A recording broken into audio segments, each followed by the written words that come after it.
Taxes and budget cuts was the main theme for the legislative session last week. We're getting towards the end of the session, and legislators realize that it's now time to put these budgets together and see what they can do to reduce budgets, or if they need to increase taxes or revenues, how much and how to do it. The Senate Tax Committee had a meeting, and it was projected and anticipated that they would advance a 0.7 cents statewide sales tax out of the committee and move it to the full Senate for consideration. And the whole idea behind that was try to identify about $250 to $60 million of additional revenue to make up for the budget that they're working on now that has about that much short of money. In the meantime, the House was planning on taking up several different money revenue making proposals. One of those bills was to do away with some of the sales tax exemptions, including that for residential utilities.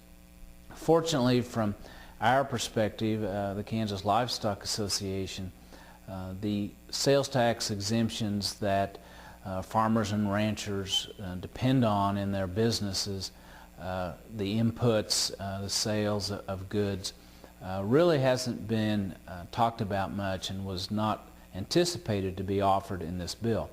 But before the House could get into the debate and really try different scenarios, there was a motion to table any action on those bills until May 3rd. So that put that issue to a stop in the House. So a little bit later, the House Appropriations Committee took up their budget for the 2011 fiscal year, which starts July 1, 2010. And all along, a lot of the Republicans on the committee had suggested that the best approach to handling the shortfall of revenue and the budget problems was to make cuts in expenditures so that taxes wouldn't have to be raised. So the leadership advanced a proposal to the Full Appropriations Committee, and it was fairly extensive because they took a look at a number of ways to reduce expenditures, some other changes that were not tax increases, but other ways to maybe generate some more money. And most of that was on the expenditure reduction. And they come forth with a proposal in the end that shows that they would have about 300 to 400 million of reserves, but a longer list of budget cuts that will be fairly controversial.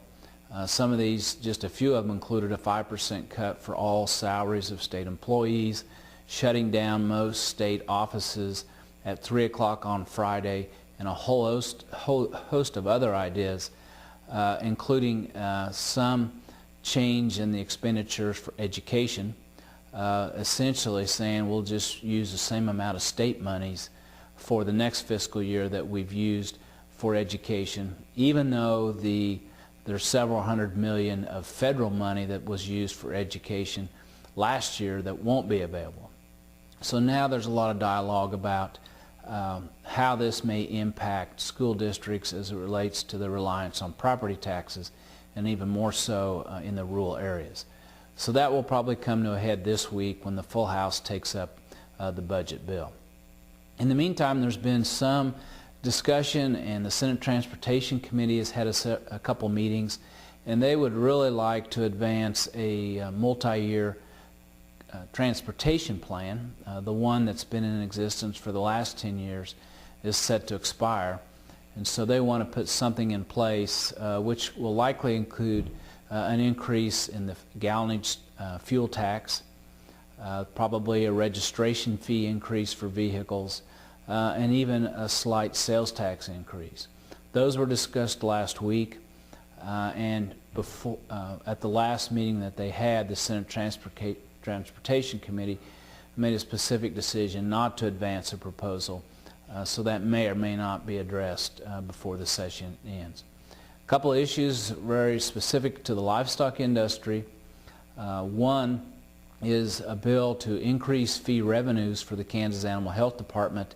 The Kansas Livestock Association has been working with other stakeholders and is supportive of this bill that's projected to raise about $290,000 a year, and take that into comparison that the agency's operating or anticipating operating with $400,000 less than what they've had just a couple years ago.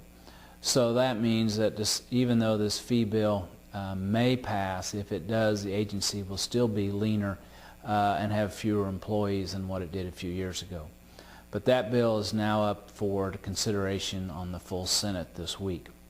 Another bill that's, or an issue I should say, is Flint Hills burning, and the Senate Natural Resources Committee has had a series of meetings all winter on what is the proper approach, or how to influence the Environmental Protection Agency and Congress to relax some of the standards that heavily populated areas have for ozone levels, at least not count any smoke that would come from the burning of Flint Hills towards their regulatory threshold. And a resolution passed the Senate last week on a 40-0 vote. Everybody was supportive of it, and it simply recognizes the issue and encourages Congress and Environmental Protection Agency to make an exception for smoke from the Flint Hills. This last week was supposedly the last days for committees to meet, and so we anticipate this week that a lot of the action and debate will be on the floor of the Senate as they try to get towards a first adjournment.